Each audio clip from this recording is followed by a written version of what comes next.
ચાલો તો આપણે અભ્યાસ કરી રહ્યા છીએ ધોરણ 12 વિષય બાયોલોજી ચેપ્ટર નંબર 6 આનુવંશિકતાનો આણ્વીય આધાર. તો એમાં આપણે છેલ્લો પડાવ છે અને આજે આપણે ચેપ્ટર પૂરું કરી લઈશું. તો આજનો આપણો ટોપિક છે ડીએનએ ફિંગરપ્રિન્ટિંગ. DNA fingerprinting. ચલો વધીએ આગળ હવે. તો ડીએનએ ફિંગરપ્રિન્ટિંગ શું છે આપણે પહેલાં સમજવાનું છે આ મુદ્દાની અંદર. ડીએનએ ફિંગરપ્રિન્ટિંગનું મહત્ત્વ શું છે, કેમ જરૂરી છે સમજવાનું છે. ડીએનએ ફિંગરપ્રિન્ટિંગ દાખલા તરીકે હું તમને બનાવવા આપું છું તો આપણે કઈ રીતે એને બનાવી શકીએ છીએ, એની મેથડ શું છે કે ભાઈ મારે ડીએનએ ફિંગરપ્રિન્ટિંગ બનાવી છે તો હું કઈ રીતે બનાવીશ. તો એ બધા મુદ્દાઓની ચર્ચા આપણે આની અંદર કરવાનું છે. અને આ ડીએનએ ફિંગરપ્રિન્ટિંગ કયા સિદ્ધાંત ઉપર આધાર રાખે છે એની આપણે આજે ચર્ચા કરીશું. બરાબર કે હવે આ ડીએનએ ફિંગરપ્રિન્ટિંગને ઘણીવાર બીજા ઘણા બધા નામથી બોલાવવામાં આવે છે. DNA fingerprinting, DNA profiling, molecular fingerprinting. બરાબર, આ બધા એના બીજા નામ છે. કદાચ એક્ઝામમાં પૂછાય તો આપણને આવડવા જોઈએ. હું સાઈડમાં ટાંકી દઉં છું. ડીએનએ ફિંગરપ્રિન્ટિંગ અથવા તો તમે એને શું કહી શકો છો, ડીએનએ પ્રોફાઇલિંગ, અથવા તો તમે એને કહી શકો છો મોલેક્યુલર ફિંગરપ્રિન્ટિંગ.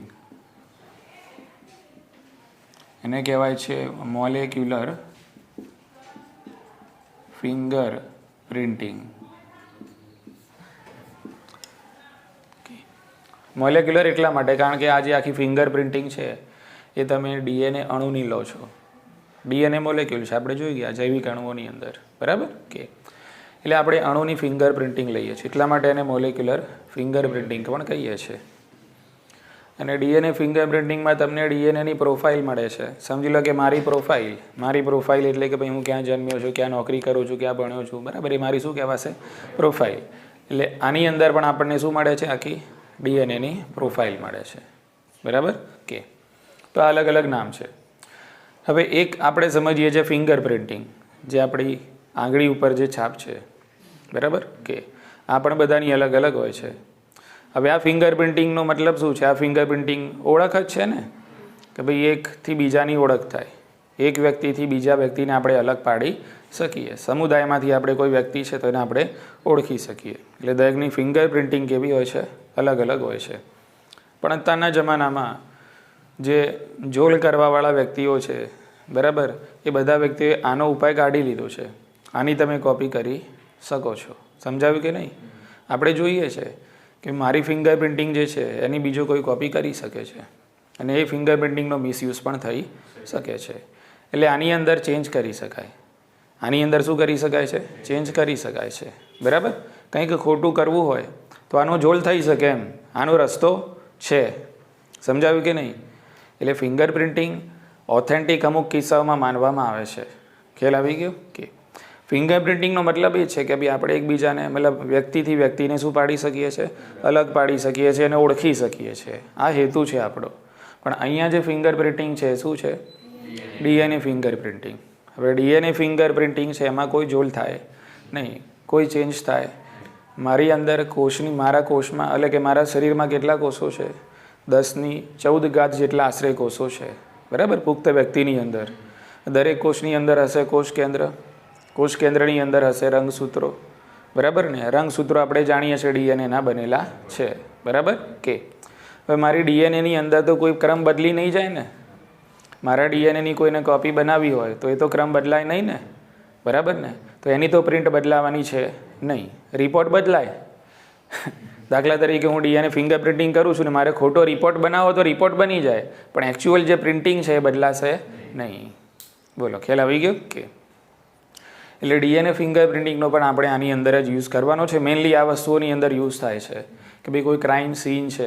બરાબર, તો ક્રાઇમ સીન પર કોઈ પણ જે પણ ક્રાઇમ થયું હોય તો ત્યાં જે તે વ્યક્તિ હાજર હોય, બરાબર, એમના કોઈ પેશીના નમૂનાઓ તમને મળે. દાખલા તરીકે એનો વાળ છે કે નખ છે કે ત્વચા છે, બ્લડ છે, લાળ છે, અથવા તો રેપ કેસનો કે એવો કંઈ મામલો હોય તો ભાઈ સીમેન એટલે કે વીર્યનો નમૂનો છે. બરાબર, તો એની અંદર જે કોષ હોય છે એ કોષની જે ડીએનએ હોય છે એની પણ આપણે પ્રિન્ટ લઈ શકીએ છીએ. ઓળખ થાય, વ્યક્તિની શું થાય, ઓળખ થશે. ખ્યાલ આવી કે ભાઈ જે તે વ્યક્તિ છે આ ઘટના સ્થળે હાજર છે કે કેમ. ગુનો સાબિત નથી થતો આનાથી, બરાબર. અમુક લેવલે જઈને આ રીતે આગળ વધીને ગુનો સાબિત થાય છે પણ ખરો અમુક કેસની અંદર. પણ આનાથી ફક્ત એટલી ખબર પડી જાય કે ઘટના સ્થળે જે તે વ્યક્તિ હાજર હતો. બની શકે ક્રાઇમ કોઈ બીજાએ કર્યો હોય અને અજાણે કોઈ વ્યક્તિ ત્યાં હાજર હોય અને એની કોઈ પેશીનો નમૂનો, દાખલા તરીકે ફોરેન્સિકવાળા આવે હોય છે ને, આપણે જોઈએ છે કે ભાઈ કોઈ ક્રાઇમ સીન થાય તો તરત ફોરેન્સિકને બોલાવે, ફોટા પાડે ને ચિત્ર દોરે ને નમૂના એકઠા કરે ને સેમ્પલ ભેગા કરે ને. આ બધાનો મતલબ આ છે કે ભાઈ જે તે સેમ્પલ મળે કે ભાઈ કોઈનો વાળનો નમૂનો મળે છે, ત્વચા છે, બ્લડ છે, સેમ્પલ લઈ લેવાનું. પછી એની શું કરવાની? ફિંગર પ્રિન્ટિંગ કરવાની. અને જેના ઉપર શક હોય છે, જે સસ્પેક્ટ હોય ને, શકમંદો જે હોય, એમની પણ શું લેવાની? ડીએનએ મેચ કરવાની. મેચ થઈ જાય એનો મતલબ એમ કે જે તે વ્યક્તિ આપણે છે એ ઘટના સ્થળે હાજર હતો. એટલે આવા ક્રાઇમ સીન, આવા જે ક્રાઇમ કેસીસ છે એને મુખ્યત્વે સોલ્વ કરવામાં ડીએનએ ફિંગર પ્રિન્ટિંગનો ઉપયોગ થાય છે. ખ્યાલ આવી ગયો?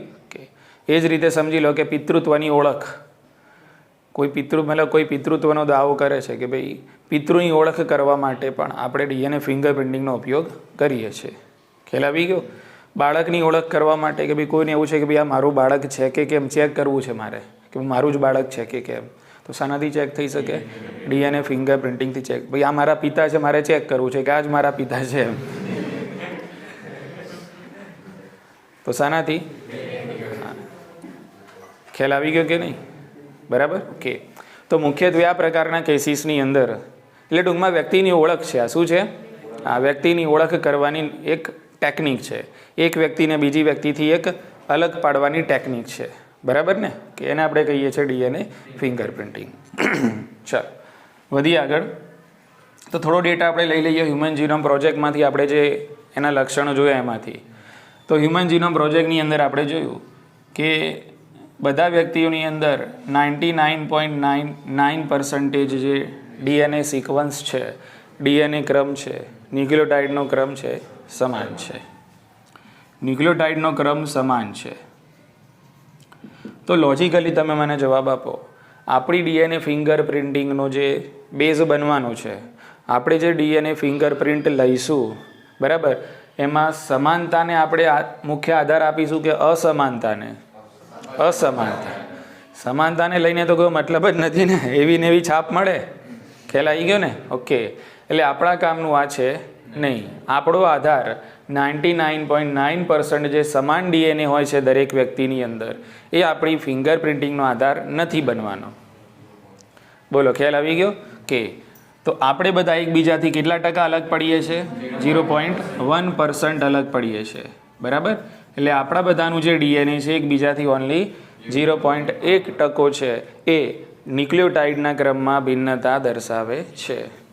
એટલે ડીએનએ ફિંગર પ્રિન્ટિંગના ઉપર આપણે જે આધાર તરીકે યુઝ કરવાનું છે એ આ નથી. આપણે જે યુઝ કરવાનું છે શું છે? 0.1%, કે જે આપણા બધામાં એકબીજાથી કેવું પડે છે? અલગ પડે છે. અને આનાથી જ વ્યક્તિની થવાની છે ઓળખ. આટલી ખબર પડી ગઈ. હવે આપણો કોષ, આપણા કોષની અંદર જે ડીએનએ એટલે કે જે રંગસૂત્ર છે, રંગસૂત્ર દ્રવ્ય છે જે પણ, બરાબર, તો એમાં તો આ ડીએનએ પણ હશે ને આવું પણ હશે. બરાબર કે ભાઈ સમાન 99.9% વાળું પણ હશે અને 0.1% વાળું પણ હશે. બરાબર ને? કે હવે આપણે પહેલાં તો એને અલગ કરવું પડે. બરાબર. તો ભાઈ તમે આ જે સમાન ડીએનએ છે કે જે 99.9% છે, બરાબર, એને આ 0.1% કે જેમાં શું રહેલી છે? ભિન્નતા રહેલી છે, એને કઈ રીતે આપણે અલગ કરશું? બરાબર. કે તો એને આપણે અલગ કરી શકીએ છીએ. સામાન્ય રીતે આ જે ડીએનએ છે એને કહેવાય છે સામૂહિક જીનોમ. શું કહેવાય એને? Bulk DNA. શું કહેવાય એને? Bulk DNA. સામૂહિક જીનોમ કહેવાય છે. બરાબર. ઓકે. તો આ જે સામૂહિક જીનોમ એટલે આ જે બલ્ક ડીએનએ છે એને આ 0.1% થી અલગ કરવા માટે આપણે ડેન્સિટી ગ્રેડિયન્ટ સેન્ટ્રીફ્યુગેશન ટેકનિકનો યુઝ કરવાનો છે. શાનો યુઝ કરશું આપણે? બરાબર. અહીંયા નામ લખું છું, ડેન્સિટી ગ્રેડિયન્ટ. ઓકે. હા, ડેન્સિટી ગ્રેડિયન્ટ સમજાવું તમને. Density gradient centrifugation.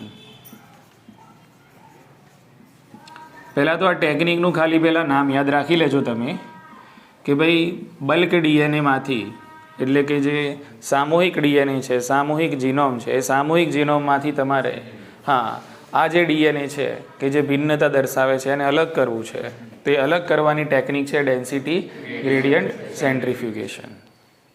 આટલી ખબર પડી ગઈ. ડેન્સિટી તમને ખબર છે ઘનતા. શું છે? ઘનતા. એટલે અહીંયા ઘનતાના આધારે ગ્રેડિયન્ટ એટલે તફાવત. ગ્રેડિયન્ટ એટલે તફાવત. બરાબર કે હું એમ બોલું કોન્સન્ટ્રેશન ગ્રેડિયન્ટ એટલે કે સાંદ્રતાની અંદર તફાવત. બરાબર. કરંટ ગ્રેડિયન્ટ એટલે કે કરંટની અંદર તફાવત. બરાબર ને? એવી રીતે આ શું છે? Density gradient. બરાબર. એટલે ઘનતાની અંદર તફાવતના આધારે કેન્દ્ર ત્યાગી બળનો ઉપયોગ કરીને, એટલે કે કઈ મેથડ યુઝ કરશું આપણે? સેન્ટ્રીફ્યુગેશન. એ મેથડનો ઉપયોગ કરીને સામૂહિક ડીએનએથી આપણે આ જે 0.1% જે ભિન્ન ડીએનએ છે એને આપણે અલગ કરીશું. ક્લિયર? કે તમે અલગ કરશો જે રીતે આપણે આગળ હર્સી અને ચેઝના પ્રયોગમાં જોયું કે સેન્ટ્રીફ્યુગેશન કરતા હતા એટલે ફેસ પાર્ટિકલ ઉપર રહી જતા હતા અને બેક્ટેરિયાના પાર્ટિકલ, કારણ કે બેક્ટેરિયાની ઘનતા વધારે હતી ફેઝની ઘનતા, એટલે જે હલકું હશે ઉપર રહેશે અને ભારે હશે નીચે આવશે. બરાબર. પણ અહીંયા આપણને જે આ મેથડની અંદર જે પેટર્ન મળવાની છે શિખરોના સ્વરૂપમાં મળે છે. શેના સ્વરૂપમાં? શિખરોના સ્વરૂપમાં મળે છે. આપણે આ ટેસ્ટ કરીશું, આપણને જે રિઝલ્ટ મળશે એ રિઝલ્ટ કંઈક આપણને આ પ્રકારે મળવાનું છે. બરાબર. તમે આ પેટર્ન જોશો તો આ પેટર્નની અંદર તમને એક મોટો શિખર જોવા મળે છે અને બીજા નાના નાના શિખરો જોવા મળે છે. સિમ્પલ. હવે આના ઉપરથી તમને ઓલરેડી જવાબ હું કહું છું કે આવડી ગયું છે કે ભાઈ આમાં આ ગ્રાફ જોઈને તમે મને કહો કે કયા સેક્શનમાં બલ્ક ડીએનએ આવ્યું હશે ને કયા સેક્શનમાં 0.1% ડીએનએ આવ્યું હશે. તો આ સૌથી મોટો જે શિખર છે એ શું દર્શાવે છે? Bulk DNA. બરાબર. એ દર્શાવે છે સામૂહિક જીનોમિક ડીએનએ કે જેની આપણે જરૂર નથી. ખ્યાલ આવી ગયો? અને અહીંયા જે ભેગા થયા હશે એ કયા હશે? 0.1% ડીએનએ કે જેને આપણે ડીએનએ ફિંગરપ્રિન્ટિંગ માટે આધાર બનાવવાના છે. અલગ થઈ ગયું. બરાબર. સામૂહિક ડીએનએને આપણે કોનાથી અલગ કર્યા? 0.1% એટલે કે આપણે જે ડીએનએ જોઈએ છે ડીએનએ ફિંગરપ્રિન્ટિંગ માટે એને અલગ કર્યા. તો અલગ કરવાની મેથડ થઈ ગઈ ડેન્સિટી ગ્રેડિયન્ટ સેન્ટ્રીફ્યુગેશન. મુદ્દો સેટ. ચાલો હવે આ જે 0.1% ભિન્ન દેખાતા જે ડીએનએનો ક્રમ જે અલગ પડે છે, બરાબર, આને તમે કહી શકો છો સેટેલાઇટ ડીએનએ. શું કહેવાય આને? આને આપણે કહીએ છીએ સેટેલાઇટ ડીએનએ. અથવા તો તમારે એને બીજું નામ આપવું હોય તો આપી શકો છો પુનરાવૃત્ત ડીએનએ અથવા તો પુનરાવર્તિત. કેવા ડીએનએ છે? અરે હા, પુનરાવર્તિત ડીએનએ. બરાબર. કે જે ડીએનએનું વારંવાર શું થાય છે? પુનરાવર્તન થાય છે. બરાબર. એટલે કે કોઈ ડીએનએનો ક્રમ છે એ ક્રમ એની અંદર વારંવાર શું થતું હશે? પુનરાવર્તિત થતું હશે. કે ભાઈ AGCT તો ફરીથી AGCT AGCT AGCT એવી રીતે. બોલો, ખ્યાલ આવી ગયો? કે તો સેટેલાઇટ ડીએનએ અર્થાત પુનરાવર્તિત ક્રમ ધરાવતો ડીએનએ. ક્લિયર? એટલે તમે એમ કહો કે ભાઈ સેટેલાઇટ ડીએનએ છે એ મોટા શિખરમાં જોવા મળે છે? ના. બરાબર ને? સેટેલાઇટ ડીએનએ એટલે કે પુનરાવૃત્ત ડીએનએ છે આપણને નાના નાના શિખરો સ્વરૂપે જોવા મળે છે. આટલી ખબર પડી ગઈ. અને આપણે આ સેટેલાઇટ ડીએનએ જે છે આ પુનરાવર્તિત જે ડીએનએ છે એ ડીએનએને જ આપણે ડીએનએ ફિંગરપ્રિન્ટિંગનો આધાર બનાવીશું. આટલી ખબર પડી ગઈ. હવે આ સેટેલાઇટ ડીએનએ જે છે, બરાબર, એના પણ બે પ્રકાર છે. એટલે બે પ્રકારના સેટેલાઇટ ડીએનએ આપણને જોવા મળે છે. મિની સેટેલાઇટ અને માઇક્રો સેટેલાઇટ. બે પ્રકાર. કયા પ્રકાર છે? બે પ્રકાર. ઓકે. એક છે મિની સેટેલાઇટ, મિની સેટેલાઇટ, અને બીજા છે માઇક્રો સેટેલાઇટ. Micro satellite. બોલો, ખ્યાલ આવી ગયો?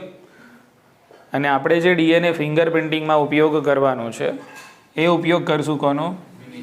મિની સેટેલાઇટનો ઉપયોગ કરવાનો છે. બરાબર.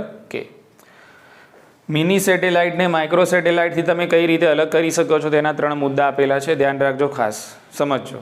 બરાબર. કે ભાઈ મિની સેટેલાઇટને માઇક્રો સેટેલાઇટથી અલગ કરવા માટે કયા મુદ્દાઓને ધ્યાનમાં રાખશું? તો મુદ્દા નંબર 1, તો આપણે ધ્યાનમાં રાખવાનું છે કે ભાઈ એ અને ટી અને એ જ રીતે જી અને સીનો ગુણોત્તર કેટલો છે, બરાબર.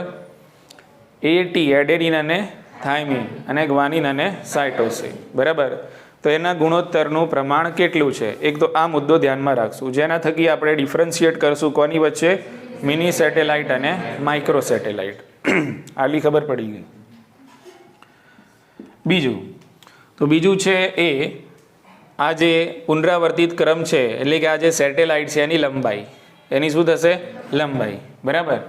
ઓબ્વિયસ કે ભાઈ મિની સેટેલાઇટ છે, દાખલા તરીકે એવું કહેવામાં આવે છે કે ભાઈ મિની સેટેલાઇટની અંદર જે બેઝ પેર છે એ બેઝ પેર સામાન્ય રીતે કેટલી હોય છે, તો મિની સેટેલાઇટની અંદર જે બેઝ પેર છે એ સામાન્ય રીતે 10 થી 60 બેઝ પેર આવેલી હોય છે. કેટલી હોય છે, બરાબર. એટલે કે ક્રમ કેટલો હશે, 10 થી 60 બેઝ પેરનો ક્રમ હશે, બરાબર. તો એ શું થઈ ગઈ, લંબાઈ થઈ ગઈ. કોઈની અંદર 10 હોય, કોઈમાં 15 હોય, કોઈમાં 25 હોય, એ રીતે. બોલો, ખ્યાલ આવી ગયો. એટલે લંબાઈમાં શું હશે, તફાવત હશે, બરાબર.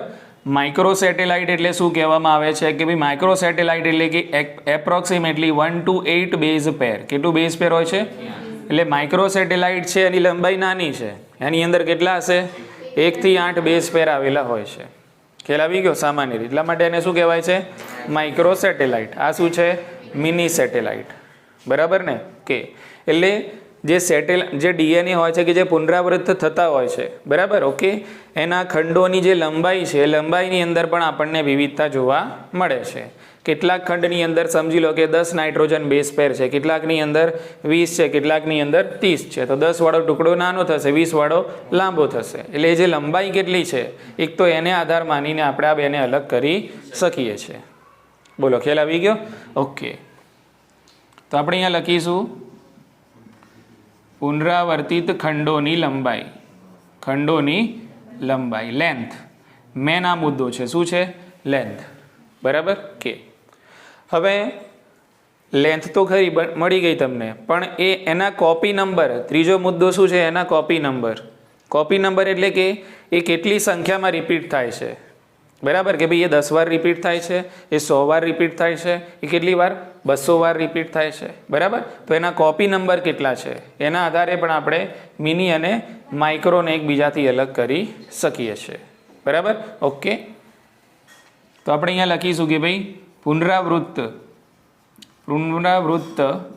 ક્રમોની સંખ્યા, એટલે કે જે અનુક્રમ છે એ કેટલી વાર પુનરાવૃત્ત થાય છે, કે ભાઈ 2 વાર રિપીટ થયેલો છે, 10 વાર રિપીટ થયેલો છે, 20 વાર રિપીટ થયેલો છે, બરાબર. કેટલી વાર રિપીટ થયેલો છે, ખ્યાલ આવી ગયો. તો આ 3 મુદ્દાઓને ધ્યાનમાં રાખીને આપણે મિની સેટેલાઇટ અને માઇક્રો સેટેલાઇટને એકબીજાથી અલગ કરી શકીએ છીએ. મુદ્દો ખબર પડી. આપણે કોનું કામ છે, એને અલગ કર્યું આપણે શાનાથી, કે તો એને આપણે શું નામ આપ્યું, અથવા તો પુનરાવર્તિત ક્રમ ધરાવતો ડીએનએ. એમાં પાછા 2 ભાગ પાડ્યા, મિની અને માઇક્રો. આ બેને તમે કઈ રીતે અલગ કરી શકો છો, તો આ 3 મુદ્દાને આધારે અલગ કરી શકો છો. એ ટી અને જીસીનો ગુણોત્તર છે, પુનરાવર્તિત જે ક્રમ છે એની લંબાઈ કેટલી છે, અને પુનરાવર્તિત થતો જે ક્રમ છે કેટલી વાર રિપીટ થાય છે, બરાબર. પુનરાવર્તન થવાની સંખ્યા કેટલી છે, ખ્યાલ આવી ગયો, ઓકે. હવે આપણે આને કેમ બેઝ બનાવીએ છીએ, બરાબર. કે આપણે સેટેલાઇટ ડીએનએને કેમ બેઝ બનાવીએ છીએ, તો સેટેલાઇટ ડીએનએને બેઝ એટલા માટે બનાવીએ છીએ કારણ કે આની અંદર રહેલી છે ઉચ્ચ સ્તરની વિવિધતા. શું રહેલી છે આની અંદર, આની અંદર ઉચ્ચ સ્તરની વિવિધતા રહેલી છે. વિવિધતા ઇન ધ સેન્સ કે આની અંદર તમને જોવા મળે છે બહુરૂપકતા. શું જોવા મળશે, વેરાયટી. શું જોવા મળશે, વેરાયટી, બહુરૂપકતા, પોલીમોર્ફિઝમ આપણને આની અંદર જોવા મળે છે, બરાબર. કે બીજું કેમ આપણે સેટેલાઇટ ડીએનએનો ઉપયોગ કરીએ છીએ, કારણ કે આ સેટેલાઇટ ડીએનએ છે સાંકેતન કરતા નથી. સેટેલાઇટ ડીએનએ, આ 2 મુદ્દા ખાસ યાદ રાખવાનો કે ભાઈ સેટેલાઇટ ડીએનએ છે એની લાક્ષણિકતા શું છે, તો એની લાક્ષણિકતા એ છે કે ખૂબ જ ઉચ્ચ સ્તરની શું ધરાવે છે, વિવિધતા. એટલે એમાં વેરિએશન જોવા મળે. વિવિધતા હશે તો જ આપણે એકને બીજાથી અલગ કરશું ને, તો વિવિધતા તો હોવી જ જોઈએ ને. જો સેટેલાઇટ ડીએનએમાં તમારા અને મારા ડીએનએ, સેટેલાઇટ ડીએનએ જે છે એની રિપીટ થવાની અને એની લંબાઈ જો સરખી જ હોય તો બધામાં રિઝલ્ટ સેમ આવવાનું, તો આપણે વ્યક્તિને ઓળખી શકીએ નહીં. એટલે આ મુદ્દો તો ખૂબ જરૂરી છે. ભાઈ સેટેલાઇટ ડીએનએમાં શું હોય છે? ખૂબ જ ઉચ્ચ સ્તરની વિવિધતા એટલે કે બહુ રૂપકતા રહેલી હોય છે. પોલીમોર્ફિઝમ શું કહેવાય એને? સમજી લો કે ભાઈ પાણી છે તો પાણી ઘન સ્વરૂપે પણ છે, વાયુ સ્વરૂપે પણ છે અને પ્રવાહી સ્વરૂપે પણ છે. બોલો, ખ્યાલ આવી ગયો? વસ્તુ એક જ છે, H2O જ છે, પણ એના સ્વરૂપ અલગ અલગ છે. અહીંયા છે ડીએનએ જ, હશે સેટેલાઇટ ડીએનએ જ, સંકેતન નહીં જ કરતું હોય પણ એના સ્વરૂપ અલગ અલગ હશે દરેકની અંદર. ઉતરે છે મગજમાં વાત? બરાબર કે? તો બે વસ્તુ આ ખાસ યાદ રાખજો, આ પૂછાય છે કે ભાઈ સેટેલાઇટ ડીએનએ સંકેતન કરે છે, સેટેલાઇટ ડીએનએ સંકેતન કરતા નથી. ખ્યાલ આવી ગયો કે? હવે આના પરથી એક બીજો મુદ્દો આગળ ખેંચવાનો છે. એ જ્યારે મુદ્દો આવશે ત્યારે હું આની સાથે હું તમને કનેક્ટ કરી આપીશ. ખબર પડી? ઓકે, ચલો બીજો પડાવ જોઈ લઈએ અહીંયા. તો અહીંયા આપણને જે વિવિધતા જોવા મળે છે આ સેટેલાઇટ ડીએનએની અંદર, બરાબર? ઓકે, તો એને સામાન્ય રીતે આપણે ડીએનએ પોલીમોર્ફિઝમ કહીએ છીએ. શું કહીએ છીએ આપણે એને? ડીએનએ પોલીમોર્ફિઝમ, અથવા તો તમે એને કહી શકો ડીએનએ બહુરૂપકતા. ડીએનએ બહુરૂપકતા સમજી લો. મારી જોડે સમજી લો કે કોઈ ડીએનએ છે, એમાં ક્રમ છે આ રીતે, બરાબર કે ભાઈ AGCTC અને G આ ક્રમ છે મારી જોડે. હવે આમાં મારે કંઈ અનોખું લાવવું છે, આમાં કંઈક નવું કરવું છે મારે, તો મારે ફક્ત એક જ કામ કરવાનું રહે. મારે ન્યુક્લિયોટાઇડનો ક્રમ શું કરવો પડે? ચેન્જ કરવો. અહીંયા કંઈક G હતો તો અહીંયા T હતો તો અહીંયા સમજી લો કે મૂકી દઉં છું A. શું મૂકી દીધું? વેરાયટી બદલાઈ ગઈ. સમજાવ્યું કે નહીં? હ્યુમન જીનોમ પ્રોજેક્ટમાં આપણે જોયું, છેલ્લો મુદ્દો તમને જો યાદ હોય તો સ્નીપ્સ, બરાબર કે ભાઈ હ્યુમન જીનોમની અંદર આપણને 1.4 મિલિયન સ્થળો એવા જોવા મળે છે કે જ્યાં ફક્ત એક જ ન્યુક્લિયોટાઇડમાં તફાવત છે, બાકી બધો જોલ સરખો છે. બાકી બધા શું છે? ન્યુક્લિયોટાઇડનો ક્રમ સરખો છે. તો આ પોલીમોર્ફિઝમ છે. શું છે આ? હા, કોઈ પણ એક જ સ્થાને શું જોવા મળે છે? બહુરૂપકતા. વસ્તુ એક જ છે પણ એના ઘણા બધા રૂપ છે, બહુરૂપકતા. ઉતરી મગજમાં વાત? કે તો આનો બેઝ જે બને છે, બરાબર, એ કયો બનશે? અહીંયા ડીએનએ પોલીમોર્ફિઝમ. એટલે ડીએનએમાં જોવા મળે છે આપણને પોલીમોર્ફિઝમ. ડીએનએમાં જોવા મળે છે શું? હા, ડીએનએમાં આપણને જોવા મળે છે બહુરૂપકતા. જો પોલીમોર્ફિઝમ જ ના હોય તો પછી વિવિધતા શાની? બરાબર, ડીએનએ ફિંગરપ્રિન્ટિંગ જાય ખાડામાં, કોઈ જરૂર છે? બધું સરખું જ હોય તો પછી અલગ કઈ રીતે પાડશો? તો ડીએનએને આપણે અલગ પાડી શકીએ છીએ. એક વ્યક્તિના ડીએનએને બીજા વ્યક્તિના ડીએનએથી અલગ પાડી શકીએ છીએ. એક વ્યક્તિના ડીએનએના મેકઅપને બીજાના મેકઅપથી અલગ પાડી શકીએ છીએ બીકોઝ ઓફ ડીએનએ, કારણ કે ડીએનએમાં રહેલી છે પોલીમોર્ફિઝમ, બહુરૂપકતા.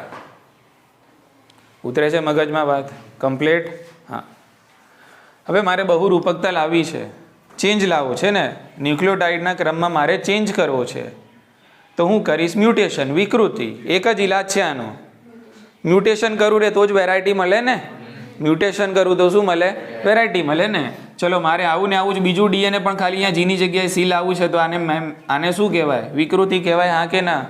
ન્યુક્લિયોટાઇડના ક્રમમાં મેં છેડછાડ કરી, ફેરફાર કર્યો, એને શું કહેવાય? વિકૃતિ કહેવાય. તો આ ડીએનએ પોલીમોર્ફિઝમનું કારણ બની ગયું વિકૃતિ. શું કારણ છે? ડીએનએમાં બહુરૂપકતા જોવા મળે છે એનું કારણ છે મ્યુટેશન, વિકૃતિ. ઉતરે છે મગજમાં વાત? ઓકે, વિકૃતિ એટલે શું? તો 2 લેક્ચર મારા જોઈ લેજો, ખબર તમને પડી જશે. બરાબર? હા કે ના એમ કહો? બરાબર કે અહીંયા આપણે ખાલી મુદ્દો કનેક્ટ કરવાનો છે. હું તમને ખાલી સમજાવવા માંગુ છું કે ડીએનએમાં પોલીમોર્ફિઝમ, અલગ અલગ પ્રકારના બધામાં ડીએનએ કેમ વેરાયટી કેમ છે? તો વેરાયટીનું કારણ છે વિકૃતિ. વિકૃતિ થાય છે એટલે વેરાયટી છે. વી ફોર વી. બરાબર? ઓકે, ચલો. વિકૃતિ છે આપણા શરીરમાં 2 પ્રકારના કોષો છે. જનન કોષો, બોલો હા કે ના? હા, અને બીજા હોય છે દૈહિક કોષો. એક હોય છે જનન કોષો, બીજા છે વિકૃતિ. કોઈ પણ કોષમાં થઈ શકે છે, જનન કોષમાં પણ થઈ શકે અને એના પ્રકારમાં આપણે જોઈ ગયા. તમે મારું એ લેક્ચર જોઈ લેજો. જનન કોષમાં વિકૃતિ થાય એ વારસાગત હોય. કેવી હોય? બરાબર. અને દૈહિક કોષમાં વિકૃતિ થાય તો વારસાગત હોય નહીં. આટલી તો ખબર.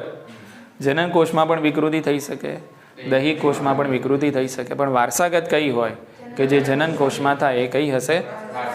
ઓબ્વિયસ કે કારણ કે જનન કોષો છે, બરાબર, એ જનન કોષોની અંદરથી અર્ધીકરણ થઈને બને છે જન્યુઓ. શુક્રકોષ અને અંડકોષ, અને એ જ આપણા માનવીના લિંગી પ્રજનન માટે જવાબદાર છે. ક્લિયર? ચલો માની લઈએ વિકૃતિ થઈ જનનકોષોમાં. શામાં થઈ? જનનકોષોમાં. ઓકે, હવે વિકૃતિ જનનકોષોમાં થાય છે. હવે આપણે આગળ જોઈ ગયા કે ભાઈ જીનોમ, હ્યુમન જીનોમની અંદર એવા પણ ક્રમો છે કે જે સાંકેતન કરે છે. શું કરે છે? સાંકેતન કરે છે. અને બીજા એવા ક્રમો છે કે જે સાંકેતન કરતા નથી, જેને આપણે કહીએ છીએ બિન સાંકેતિક. આટલી ખબર પડી કે વિકૃતિ જનનકોષોમાં થાય છે, અને નોર્મલ જનનકોષોની અંદર એવા ક્રમમાં જો વિકૃતિ થઈ જાય કે જે શું કરે છે? સાંકેતન કરે છે. તો બની શકે કે ભાઈ જે તે વ્યક્તિની પ્રજનન ક્ષમતા ઉપર અસર પડે. હા કે ના? જે ક્રમ શું કરે છે? સાંકેતન કરે છે. બરાબર ને? બરાબર. તો એ ક્રમની અંદર જો વિકૃતિ થાય, એ ક્રમની અંદર કંઈક ઉપર નીચે થઈ ગયું, તો બની શકે કે ભાઈ જે તે વ્યક્તિની શાના ઉપર અસર થાય? પ્રજનન ક્ષમતા ઉપર અસર થાય. બરાબર.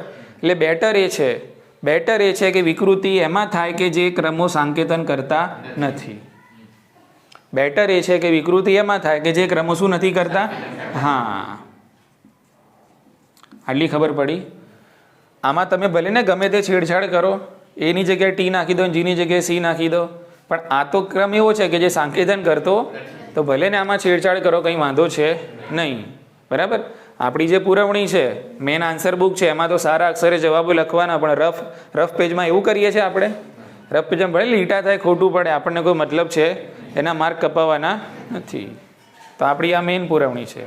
આમાં વિકૃતિ થાય તો પ્રજનન ક્ષમતા ઉપર અસર પડે છે. જો આની અંદર વિકૃતિ થાય તો પ્રજનન ક્ષમતા ઉપર અસર થતી નથી. એટલે સામાન્ય રીતે પ્રકૃતિની અંદર બિન સાંકેતિક જે ક્રમ છે, બરાબર, એની અંદર આપણને જોવા મળે છે વિકૃતિ, કે જેમાં સામાન્ય રીતે વ્યક્તિની પ્રજનન ક્ષમતા ઉપર અસર થતી નથી. આટલી ખબર પડી ગઈ? બોલો હા કે ના? ખ્યાલ આવી ગયો ને? કે એટલે મોટા ભાગે વિકૃતિ આપણને શામાં જોવા મળે છે? બિન સાંકેતિક ક્રમની અંદર જોવા મળે છે. બરાબર. અને આ જે વિકૃતિ છે, એનું ધીરે ધીરે થતું હોય છે પેઢી દર પેઢી વારસાગમન. પેઢી દર પેઢી આનું શું થાય છે? વારસાગમન થતું હોય છે.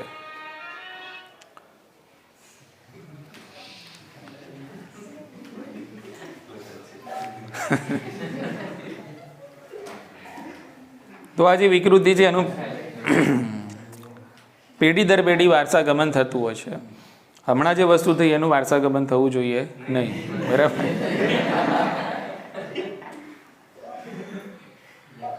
ઓકે, તો વારસાગમન થશે, જેટલું વારસાગમન થશે, વિકૃતિ થવાની, વારસાગમન થવાનું, તો એટલી તમને શું જોવા મળવાની? ડીએનએમાં બહુ રૂપકતા. બરાબર.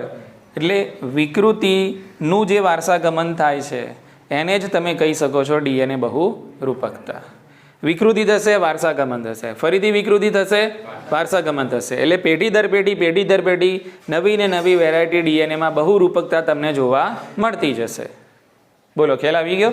કે એટલે આ જ વસ્તુ બને છે, આને જ આપણે કહીએ છીએ ડીએનએ બહુ રૂપકતા, સરળ શબ્દોમાં. બોલો ખ્યાલ આવી ગયો? કે બીજી કઠિન શબ્દોમાં પણ તમને વ્યાખ્યા આપેલી છે. એક સરળ શબ્દોમાં ને બીજી કઠિન શબ્દોમાં. એમાં એવું લખેલું નથી કે કઠિન શબ્દોમાં આ કહેવાય છે, પણ વ્યાખ્યા આપેલી છે જે આપણે જાણવી જરૂરી છે. સમજાયું ને? ઓકે. એક ડીએનએ બહુ રૂપકતા તમે સમજી ગયા? સરળ શબ્દોવાળી, સાદી. બરાબર ને?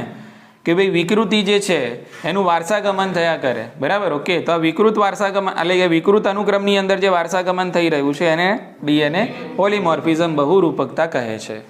પણ અહીંયા વારસાગમન કેવા ક્રમમાં થાય છે? એટલે કે વિકૃતિ કેવા ક્રમમાં થાય છે? બરાબર. તો એમાં વિકૃતિ થયા જ કરે. કયા ક્રમમાં? બિન સાંકેતન ક્રમમાં. બરાબર ને? ઓકે. તો વ્યક્તિની પ્રજનન ક્ષમતા ઉપર કોઈ માઠી અસર થતી નથી. ક્લિયર ને? એટલે પેઢી દર પેઢી આ વિકૃતિ શું થવાની? વારસાગમિત થવાની, ને જેમ જેમ આગળ વધવાની એમ એની અંદર આપણને બહુ રૂપકતા જોવા મળશે.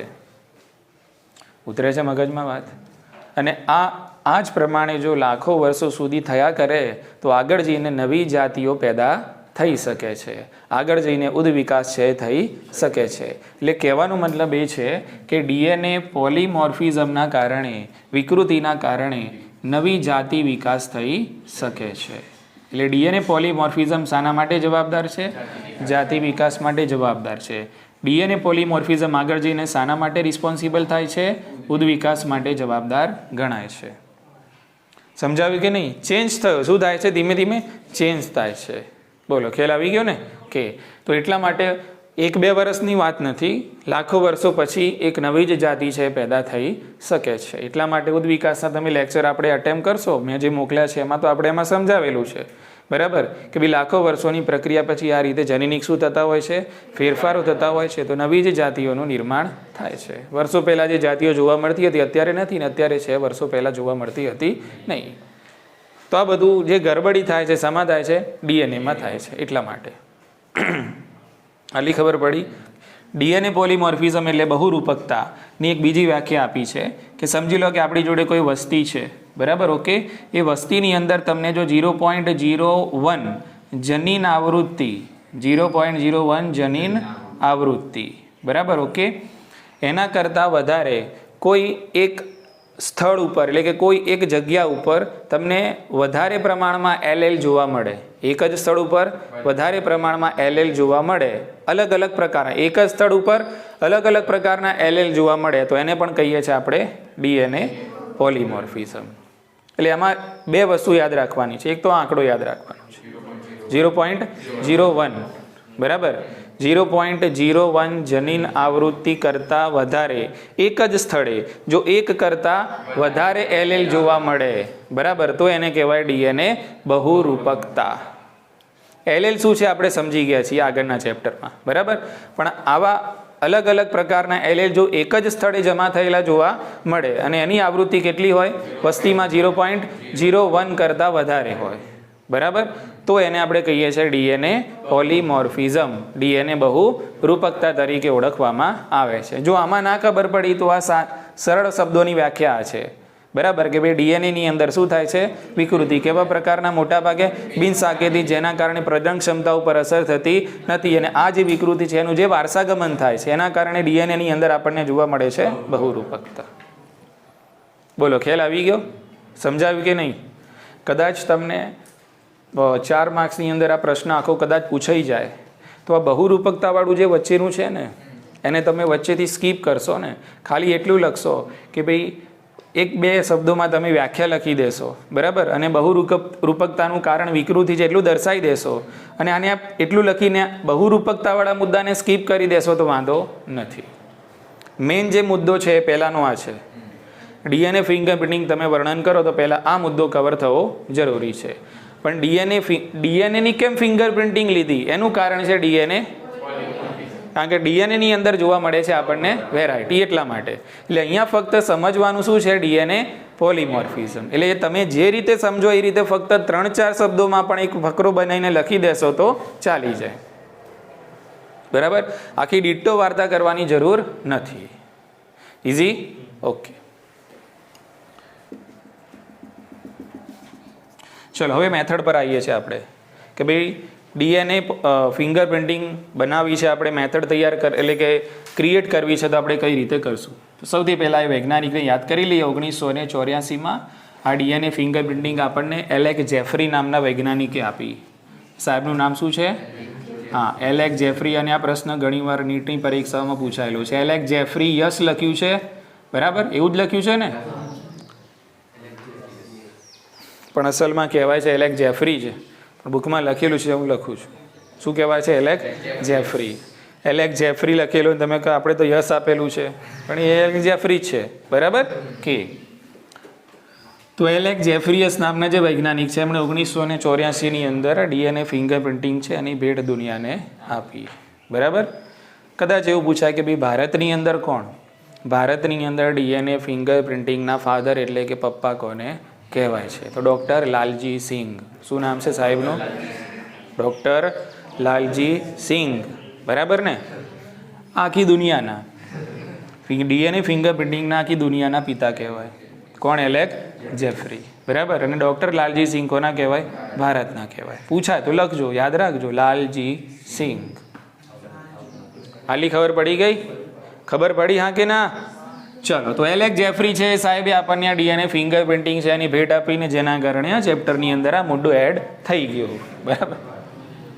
વધી આગળ હવે ચલો કોઈ ક્રાઇમ સીન છે, બરાબર, સીઆઈડી ચાલે છે, દયા આવે છે, દરવાજો તોડે છે, પ્રદ્યુમન આવે છે કે જે કુછ તો ગડબડ હે, બરાબર, પછી એ જુએ છે આજુબાજુ તો કંઈ નમૂનો મળે છે, બ્લડ સેમ્પલ મળ્યું. શું મળ્યું? બરાબર ને, કે તો એને ત્યાં બ્લડ સેમ્પલ મળે છે. તમે કોઈ પણ સેમ્પલ, જે સેમ્પલ મળે એના કોષનો યુઝ કરી શકો છો. લાળ છે, ત્વચા છે, સ્કિન છે, સીમેન એટલે કે શુક્રકોષો હોય છે, કંઈ પણ યુઝ કરી શકો છો. બોલો, ખ્યાલ આવી ગયો? કે જે મળે લઈ લો. કે આપણને અહીંયા મળે છે બ્લડ સેમ્પલ. હવે બ્લડની અંદર આરબીસી પણ છે, ડબલ્યુબીસી પણ છે. તો તમે ડબલ્યુબીસી યુઝ કરો કે આરબીસી? આરબીસી ના કરાય, ડબલ્યુબીસી. આરબીસીમાં તો કોષ કેન્દ્ર, હા બરાબર, આરબીસી યુઝ નથી થતા. આ બી યાદ રાખજો, લોજિકલ સવાલ છે. ખ્યાલ આવી ગયો ને? આરબીસી યુઝ થતા, હા. તો બ્લડ સેમ્પલમાં ડીએનએ ફિંગરપ્રિન્ટિંગ બનાવવા માટે શું યુઝ કરાય?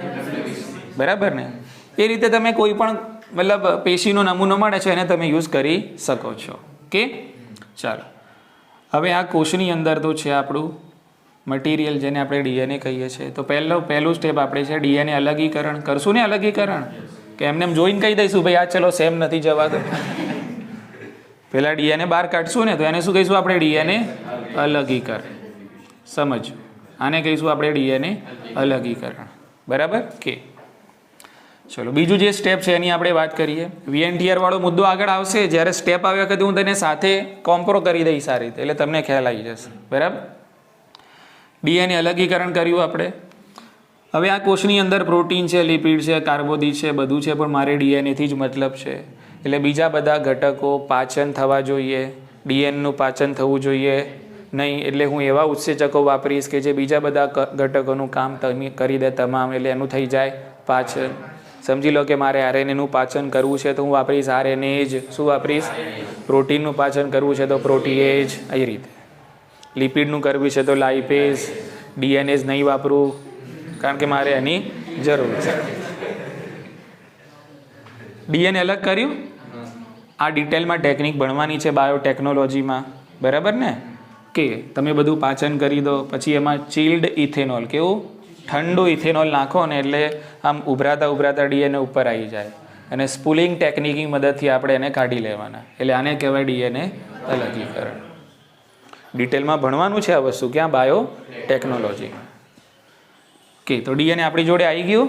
ઓકે, પણ તમારી જોડે જે સેમ્પલ છે, બરાબર, એ સેમ્પલ પૂરતું છે નહીં કે જેના થકી તમે ડીએનએ ફિંગરપ્રિન્ટિંગ બનાવી શકો. એટલે તમારે સેમ્પલને કરવું છે મોટું. ટૂંકમાં સેમ્પલની કાઢવી પડે છે રોકશો, ક્લોનિંગ. શું કરવું પડે? એની કોપી બનાવવી પડે. એટલે સેમ્પલની સંખ્યા કેવી થઈ જાય? સેમ્પલનું કદ વધી જાય. સેમ્પલ તમને જે મળ્યું ખૂબ જ કેવું છે?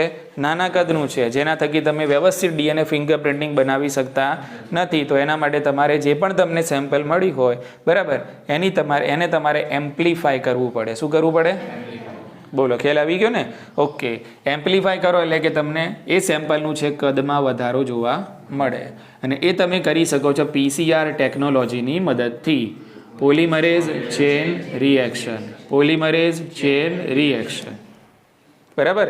એટલે તમારી જોડે જે ડીએનએના ખંડો છે એની તમને મળશે ઘણી બધી એના જેવી ને જેવી કોપીઓ. કેમ કર્યું આ? સેમ્પલ ઓછું હતું ને, ફિંગરપ્રિન્ટિંગ બરાબર બને નહીં. એટલે સેમ્પલ આપણે કેવું જોઈતું હતું? વધારે. એટલે જે મળ્યું એની આપણે શું કરી? ઝેરોક્ષો કાઢી. ખંડોની શું કરી? આપણે એમ્પ્લિફિકેશન કર્યું. કઈ મદદ? ટેકનિકની મદદથી? પીસીઆર. આ પણ ડિટેલમાં આપણે ભણવાનું છે બાયોટેકનોલોજીમાં. બોલો, સમજાયું? હા કે ના? ડીએનએ અલગ થઈ ગયું. આ તમે ડીએનએ અલગ કરી દીધું આ રીતે. આ તો બહુ લાંબુ ડીએનએ છે. હવે એને ખંડોમાં વિભાજિત કરીશું. બરાબર? ઓકે, તો આપણે જે છે ડીએનએનું કરીશું અવખંડન. શું કરીશું આપણે? ડીએનએનું. ડીએનએને અલગ અલગ ખંડોમાં વિભાજિત કરશું. ચલો, અહીંયાથી કટ કરી, અહીંયાથી આ રીતે આ કટ કરી દીધું. બરાબર? આ રીતે. તો ડીએનએ શું થઈ ગયું? ખંડોમાં વિભાજિત થઈ ગયું. તો આ કટિંગ કરવા માટેની એક કાતર છે. કાતરનું નામ ઉત્સેચક રેસ્ટ્રિક્શન એન્ડોન્યુક્લિએઝ. શું નામ છે? હા, આને પણ આપણે ડિટેલમાં ભણીશું બાયોટેકનોલોજીમાં. ભણવાનું છે એન્ડોન્યુક્લિએઝ. સમજો, ધ્યાન રાખો. અહીંયા ડીએનએનું આપણે અલગીકરણ કર્યું. અલગ કરીને એને ખંડોમાં વિભાજિત કરવાનું છે, પણ આ ડીએનએ બહુ લાંબો દોરો છે, બરાબર છે.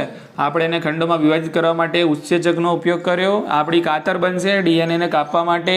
કાતરનું નામ રિસ્ટ્રિક્શન એન્ડો ન્યુક્લિયેઝ. બોલો, ખ્યાલ આવી ગયો કે એટલે અહીંયા તમારું આ જે ડીએનએ છે એ ખંડોમાં શું થઈ ગયું? વિભાજિત થઈ ગયું. અને એવું નહીં ભાઈ બધા ખંડો છે સરખા કદના છે, ના એવું છે નહીં. દરેક ખંડોના અણુભાર કેવા છે? અલગ અલગ છે. અને આ ઉત્સેચક પણ એને જેમ મન ફાવે એમ કટિંગ નહીં કરે. આ ઉત્સેચકને એનો જે ઓળખ શૃંખલા મળશે ને, ઓળખ ક્રમ મળશે ને, જ્યાં ફિટિંગ બેસશે ને ત્યાંથી જે શું કરશે? કટ કરે છે, બરાબર. એટલે ચોક્કસ પ્રકારના રેસ્ટ્રિક્શન એન્ડોન્યુક્લિયેઝનો ઉપયોગ ડીએનએનું અવખંડન કરવા માટે કરવામાં આવે છે. ઉતરી મગજમાં વાત? ડીએનએના ખંડો પડી ગયા. ઓકે, હવે આ ખંડોમાં કેટલાક ખંડો લાંબા, કેટલાક ટૂંકા છે, મધ્યમ છે ને બધા આવા ખંડો છે. એની અંદર પણ આપણને મોલેક્યુલર એટલે કે વેઇટના આધારે, અણુભારના આધારે વિવિધતા જોવા મળે છે. તો આ બધાને આપણે કરવા પડે સાવધાન. શું કરવા પડે? સાવધાન એટલે કે અલગ કરવા છે. શું કરવા છે? એમના અણુભારના આધારે આ બધા ખંડોને આપણે ક્રમિક ગોઠવવાના છે કે ભાઈ સૌથી જાડા માણસો પાછળ, એનાથી ઓછા પતલા પાછળ, એનાથી ઓછા પતલા પાછળ. આમાં એવું છે કેટલાકની લંબાઈ વધારે છે, કેટલાકની લંબાઈ, કેટલાકનો અણુભાર વધારે, કેટલાકનો ઓછો છે. તો બધાને કેવા કરવા છે? ક્રમ અનુસાર ગોઠવવા છે, બરાબર. તો ત્રીજું સ્ટેપ છે કે ભાઈ આ જે ખંડો છે, બરાબર, એની ગોઠવણ કરવા માટેની એક ટેકનિક વાપરવાની જેને કહેવાય જેલ ઇલેક્ટ્રોફોરેસિસ. શું કહેવાય એને? Jail electrophoresis. સમજો શાંતિથી. જેલ ઇલેક્ટ્રોફોરેસિસ ટેકનિકનું નામ જેલ ઇલેક્ટ્રોફોરેસિસ. એની મદદથી આ બધા ખંડોને આપણે શું કરીશું? લાઇનસર ગોઠવી દઈશું. જેલ, કઈ જેલનો ઉપયોગ કરવામાં આવે છે? અગારોઝ. કઈ જેલ વપરાય? હા, જેલનું નામ છે અગારોઝ. ટેકનિકનું નામ છે ઇલેક્ટ્રોફોરેસિસ, વિદ્યુત લેપન. ગુજરાતીમાં શું કહેવાય? હા, ઇલેક્ટ્રો એટલે કરંટ. બોલો હા કે ના? ફોરેસિસ એટલે મૂવમેન્ટ. ફોરેસિસ એટલે ચલન. કરંટના આધારે લાકડી લઈને ડીએનએને દોડાવવાના. દોડો એમ. એટલે જે જાડું એટલે કે જે ભારે ડીએનએ હશે, મોલેક્યુલર વેટ વધારે હશે, એ ડીએનએ સૌથી આગળ દોડશે, પાછળ રહેશે. અને જે પતલા મોલેક્યુલર વેટ જેના ઓછા છે, કેવા દોડવાના? આગળ દોડવાના. સમજાવ્યું કે નહીં? કરંટ આપવાનો, દોડો, એટલે ડીએનએ શું થાય? દોડે એમ. જો હવે થોડી સાયન્ટિફિક વેમાં સમજી લઈએ. જેલથી આપણે બનાવવાનો છે એમને દોડવા માટેનો ટ્રેક. 100 મીટર દોડ લગાવવાની છે. તો આખો જે ટ્રેક બનાવ્યો ને આપણે, એ શાનો બનાવવાનો? જેલનો બનાવવાનો. એ જેલમાં ઉપયોગ કરવાનું મટીરિયલ અગારોસ. ઉતરી મગજમાં વાત? શરૂઆતમાં કેવી હોય? લિક્વિડ જેવી હોય. પછી તમે ભરો બીબાની અંદર. સમજી લો કે મારી જોડે એક બીબું છે, જેલ નાખી દીધી, ગરમ હતી, ઠંડી થઈ, પછી જામી જાય, તો એક જેલનો બેડ બન્યો. શું બન્યો? બેડ તૈયાર થઈ ગયો, બરાબર. ઓકે, હવે આ બાજુ જે છે આપણે અહીંયા પોઝિટિવ ચાર્જ ડેવલપ કરવાનો છે. કેવો? અને અહીંયા રહેશે કયો? નેગેટિવ. અહીંયા પોઝિટિવ છે, અહીંયા નેગેટિવ છે, બરાબર. વિદ્યુત ધ્રુવોની મદદ લઈશું. અહીંયા ફિઝિક્સમાં તમે આ બધું મારા કરતાં વધારે જાણતા હશો, બરાબર. અહીંયા પોઝિટિવ, અહીંયા નેગેટિવ. ડીએનએ કેવો ચાર્જ ધરાવે છે? નેગેટિવ. ડીએનએ કેવો ચાર્જ? નેગેટિવ છે, બરાબર. ઓકે, તો ડીએનએને આપણે અહીંયા મૂકવાના કે અહીંયા આપણે દોડાવવા છે? ના, અહીંયા મૂકવાનું. હા, અહીંયા મૂકવાનું. આપણું જે સેમ્પલ છે એને આપણે અહીંયા મૂકશું. કરંટ આપશું એટલે નેગેટિવથી ક્યાં દોડશે? બોલો, સમજાયું ને? એટલે કરંટ આપવાનો છે અને પછી ફોરેસિસ કરવાનું. શું કરવાનું? એટલે મૂવમેન્ટ કરશે. શું કરશે? એટલે નેગેટિવલી ચાર્જ ડીએનએ, ઋણ ધ્રુવીય ડીએનએ છે, ક્યાં દોડવાના? ધન ધ્રુવીય, બરાબર. એટલે કે ધન વીજભારિત જે સપાટી છે ત્યાં તરફ દોડશે. અને આ દોડમાં એવા ડીએનએ પાછળ રહી જશે જે ભારે છે. કેવા છે? હા, એટલે આ પ્રકારે તમને બેન્ડ મળવાના. બોલો હા કે ના? આ પ્રકારે તમને બેન્ડ જેલ ઇલેક્ટ્રોફોરેસિસ પર મળશે. ખબર પડી આટલી? સમજી લો કે અહીંયા તમે ડીએનએ સેમ્પલ લીધું છે, એ તમને ક્રાઇમ સ્પોટ પર મળેલું જે છે એનું લીધું છે. અને આ બાજુમાં જે છે આ બધા એવા વ્યક્તિઓના છે કે જેના ઉપર તમને શક છે. એવા વ્યક્તિઓના શું છે? ડીએનએ સેમ્પલ છે. એટલે બધાને આપણે શું કરીએ છીએ? એક સાથે રન કરીએ. શું કરીએ છીએ? આને રન કરીએ છીએ. ઉતરે છે મગજમાં વાત? આ ડીએનએના ખંડોનું શું આપણે આ ડીએનએ ખંડિત જે થયેલા છે એને એના અણુભારના આધારે આપણે બધાને શું કરવા છે હવે અલગ એની એક પેટર્ન લેવી છે. શું લેવી છે? એક પેટર્ન લેવી છે કે બધા ગોઠવાઈ જાય વ્યવસ્થિત. બરાબર. તો એના માટે આપણે કઈ ટેકનિક યુઝ કરી? Jail electrophoresis. અને એની અંદર છે અગારો જેલનો ઉપયોગ કરવામાં આવે છે. એની અંદર પોઝિટિવ અને નેગેટિવ ચાર્જ ડેવલપ કરવામાં આવે છે અને જે ડીએનએ છે એને ક્યાં મૂકવામાં આવે છે? નેગેટિવ ચાર્જ તરફ મૂકવામાં આવે છે. કરંટ આપણે પાસ કરીશું એટલે ડીએનએ દોડવાનું ચાલુ કરશે. કયા ચાર્જ તરફ? પોઝિટિવ. એટલે કે હા, બરાબર ને. અને એ એના અણુભારના હિસારે અલગ અલગ વિભાજિત થયેલા જોવા મળશે. આ પેટર્ન. આ શું થઈ ગઈ? પેટર્ન. ઇઝી. એટલે આ પેટર્ન આપણને મળી. આને કીધું આપણે જેલ ઇલેક્ટ્રોફોરેસિસ. ક્લિયર ને? ઓકે. નંબર 4. હવે આપણને જેલ ઇલેક્ટ્રોફોરેસિસ પર પેટર્ન મળી, પણ આ જે જેલનું મટીરિયલ છે ને ફ્રેજાઇલ હોય છે, એટલે કે તૂટી પણ જાય એવું હોય છે. હવે જેલ તમારા હાથમાં છે ને પડી જાય તો ગયું. બરાબર ને? ઓકે. એટલે આ જેલની આ જે પેટર્ન છે આ પેટર્નની છાપ લેવાની છે તમારે એક ચોક્કસ પ્રકારના પેપર ઉપર. બરાબર. તો એ જે પેપર છે એ હોઈ શકે છે નાઇટ્રોસેલ્યુલોઝનું. શું હોય છે એ? હા, એ પેપર હોય નાઇટ્રોસેલ્યુલોઝનું. અથવા તો એ પેપર તમે યુઝ કરી શકો છો નાયલોન. કયું પેપર? બોલો, ખ્યાલ આવી ગયો? સિમ્પલ લોજિક છે. આ જેલ છે, આના ઉપર મેં નાઇટ્રોસેલ્યુલોઝ પેપર લીધું અથવા તો નાયલોનનું પેપર લીધું, આમ એકદમ સ્ક્વીઝ કર્યું, દબાયું, એટલે આની પેટર્ન આખી નાયલોન પેપર પર આવી ગઈ. સિમ્પલ. જેલ ખાલી, જેલ ખાલી. બધા ડીએનએની પેટર્ન ક્યાં આવી ગઈ? નાઇટ્રોસેલ્યુલોઝ પેપર પર આવી ગઈ. બરાબર. એટલે આ જે પ્રેસ કરો છો તમે હોય છે ને, સિમ્પલ લોજિક સમજી ગયા ને? આપણે પ્રેસ કરીએ પેપર લઈને, એટલે આના ઉપર જે પેટર્ન છે, કારણ કે ડીએનએ નાઇટ્રોસેલ્યુલોઝ અને નાયલોન માટે વધુ સક્રિય હોય એટલે તરત ત્યાં શું થઈ જાય? ખેંચાઈ જાય. ખ્યાલ આવી ગયો? એટલે આખો ફોટો પાછો પડી ગયો કોના ઉપર? નાઇટ્રોસેલ્યુલોઝ પેપર નાયલોન પેપર ઉપર પડી ગયો. આટલી ખબર પડી? ઓકે.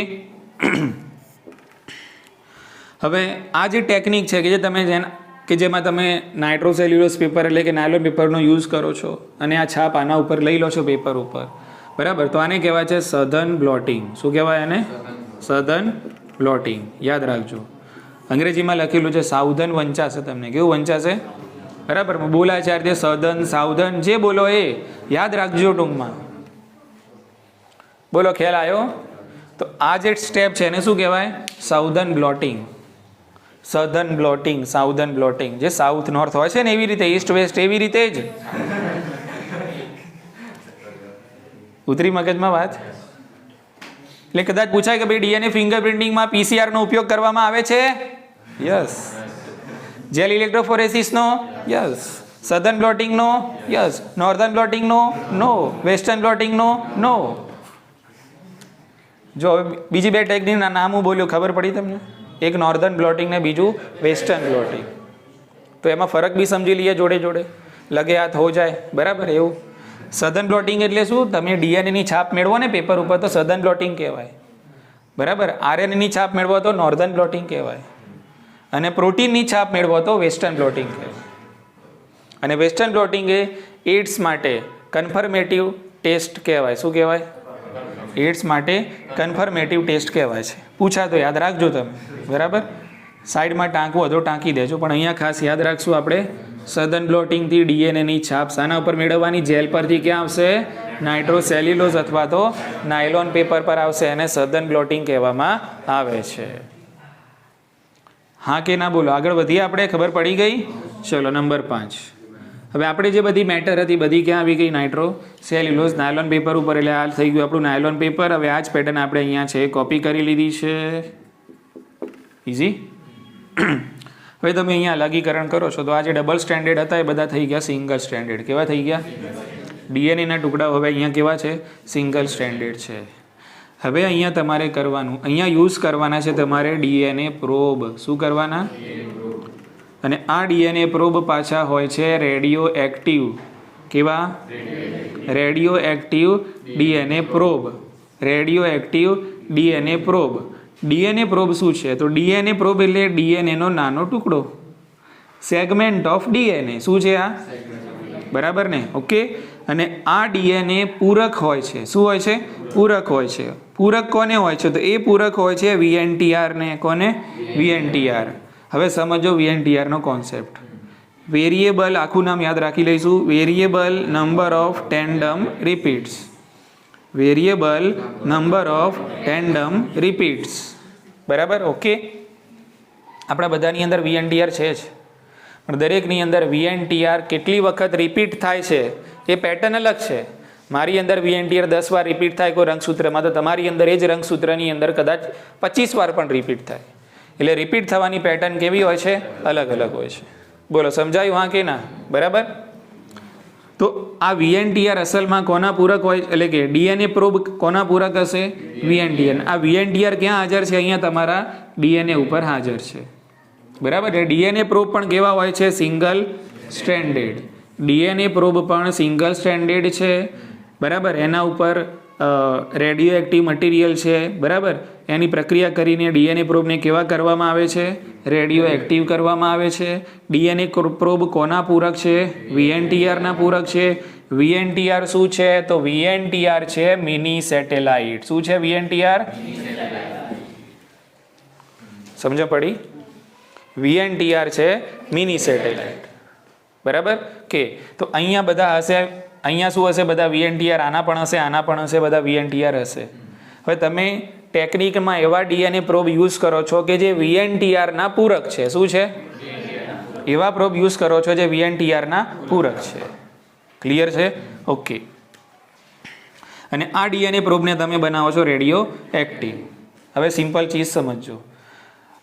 આ તમે જે DNA પ્રોબ અંદર નાખશો, બરાબર, અંદર નાખશો એટલે આ DNA પ્રોબને જ્યાં જ્યાં VNTR નો પૂરક ક્રમ દેખાશે ત્યાં આ DNA પ્રોબ છે જોડાઈ જશે. આ તો બધા થઈ ગયા સિંગલ સ્ટ્રેન્ડેડ. કેવા થઈ ગયા? ખબર પડી? કે હવે તમે નાખો છો DNA પ્રોબ, એટલે આપણી આ DNA ફિંગરપ્રિન્ટિંગ છે, એમાં આપણે જે પેટર્ન મેળવવાની છે ઓરિજિનલ, એ કોની મેળવવાની છે? VNTR, બરાબર. કે જે પુનરાવર્તિત થતો ક્રમ છે એ મારા અંદર કેટલી વાર રિપીટ થાય છે અને બીજા વ્યક્તિમાં કેટલી વાર રિપીટ થાય છે, એ રિપીટ થવાની સંખ્યા કેવી હોય? અલગ અલગ હોય. મારા અંદર VNTR બનેલો હોય 10 નાઇટ્રોજન બેઝ પેરનો, બીજા કોઈની અંદર હોય 25 નાઇટ્રોજન બેઝ પેરનો, અને 10 નાઇટ્રોજન બેઝ પેરનો VNTR મારા અંદર 100 વાર રિપીટ થતો હોય, બરાબર, બીજાની અંદર 5 વાર બી રિપીટ થાય, બરાબર. એટલે VNTR ની જે લંબાઈ છે એમાં પણ શું હશે? તફાવત. એની રિપીટ થવાની જે સંખ્યા છે એમાં પણ શું હશે? એટલે આપણે જે પ્રિન્ટ મેળવવાની છે કોની મેળવવાની છે? VNTR ની. બોલો, સમજી ગયા? એટલે અહીંયા આપણને જે છાપ મળવાની, જે આપણને ઝબકશે વસ્તુ, એ કોણ ઝબકવાના? VNTR, બરાબર ને? ઓકે. એટલે આ VNTR જે અહીંયા હાજર છે એ VNTR ના પૂરક શું હશે? DNA પ્રોબ, બરાબર. ઓકે. એટલે આપણે આ જે એલેક જેફરી છે એ એલેક જેફરીએ DNA પ્રોબ યુઝ કર્યા, અને આ DNA પ્રોબ છે એમને શામાંથી મેળવ્યા છે? મિની સેટેલાઇટ માંથી. ઉતરી મગજમાં વાત? બરાબર ને? ઓકે. તો એ DNA પ્રોબ એમણે DNA પ્રોબ એમણે મિની સેટેલાઇટમાંથી બનાવ્યા છે, જેને આપણે કહીએ છીએ VNTR, variable number of tandem repeats. ઉતરી ગઈ મગજમાં વાત? ચલો હવે કરાવવાનું સંકરણ. શું કરાવવાનું? સંકરણ. એટલે અહીંયા જે સિંગલ સ્ટ્રેન્ડેડ છે એના જે પૂરક DNA પ્રોબ હશે એને જોડી દેવાના. થઈ ગયું સંકરણ, હાઇબ્રિડાઇઝેશન. શું કહેવાય એને? હા. એટલે DNA પ્રોબ આપણે નાખ્યા આની અંદર. ખબર પડી ગઈ? કે DNA પ્રોબ નાખ્યા એટલે જ્યાં જ્યાં DNA પ્રોબને પોતાના પૂરક VNTR મળશે ત્યાં જોડાઈ જશે. ચલો અહીંયા DNA પ્રોબ જોડાઈ ગયો, અહીંયા જોડાઈ ગયો, અહીંયા જોડાઈ ગયો, બરાબર, અહીંયા જોડાઈ ગયો, અહીંયા જોડાઈ ગયો. બીજા બધામાં ના જોડાયો કારણ કે પૂરક મળ્યું.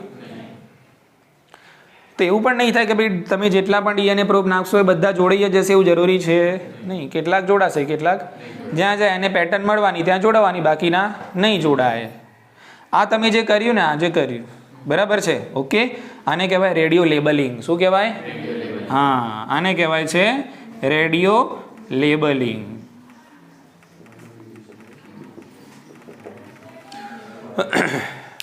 સમજાય છે હા કે ના? એમ કહો. થોડું કઠિન પડશે, સામાન્ય. આવડી જશે ખરું. ના આવડે તો ફરીથી રિપીટ કરીશું આપણે, કોઈ ચિંતાનો વિષય નથી. સમજાયું? તમારી જોડે છે DNA પ્રોબ. આ DNA પ્રોબ કોના પૂરક છે? પ્રોબ તમે અંદર નાખ્યા, બરાબર. લેબલ કરવું છે, રેડિયો લેબલ. શું કરવું છે? એટલે તમે DNA પ્રોબને કેવા બનાવ્યા? Radio active. કેવા બનાવ્યા? બરાબર. એટલે જ્યાં જ્યાં જોડાશે ત્યાં ત્યાં લાઇટ ઝબકવાની, રેડિયો એક્ટિવિટી આવવાની ને, એટલે લાઇટ થશે.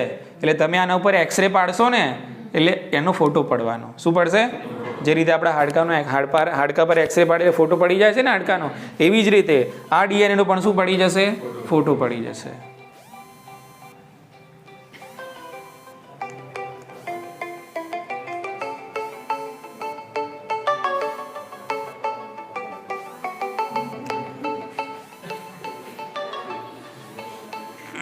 થોડી સબર રાખો, પૂરું કરીએ, મારે મોડું થાય છે ઓલરેડી.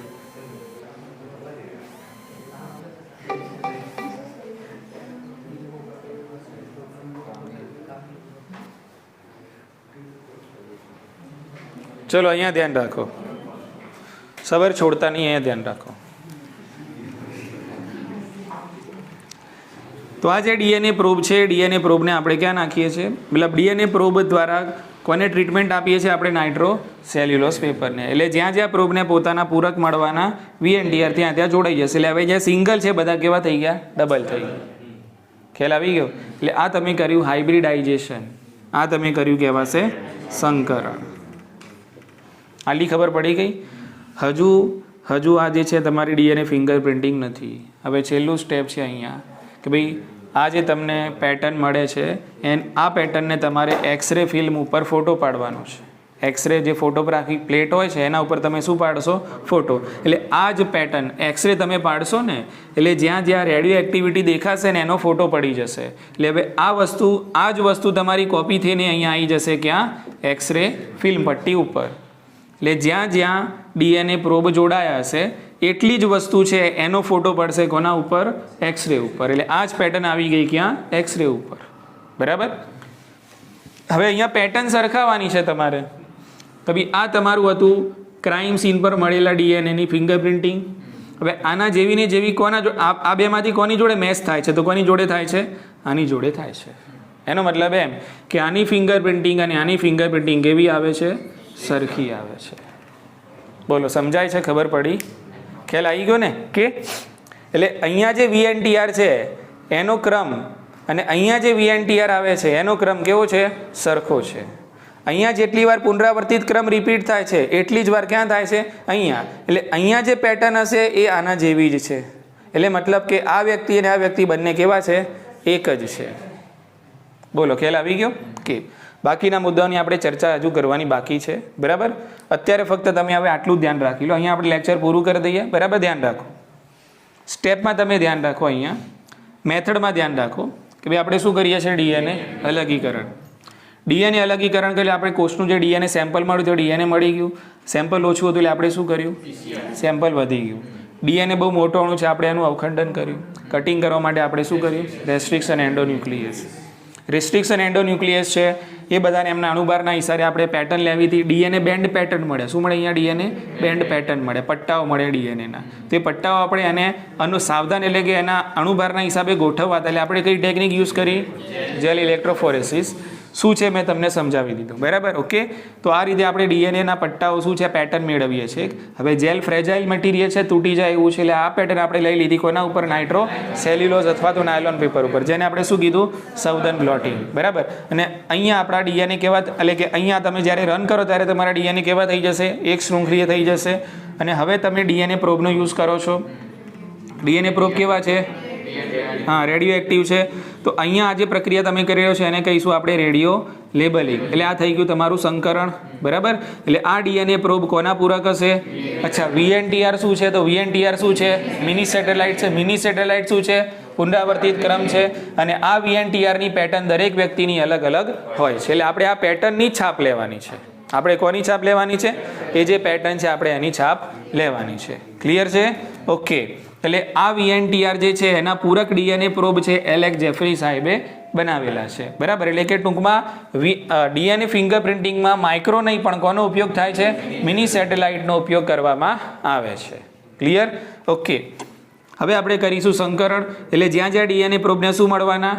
પૂરક VNTR મળશે ત્યાં ડીએનએ પ્રોબ છે જોડાઈ જશે. બાકીના જે બધા એને વોશ આઉટ કરીને ધોઈ નાખવામાં આવશે. પછી જ્યાં જ્યાં ડીએનએ પ્રોબ જોડાયા છે એ તો રેડિયો એક્ટિવ વાળા છે.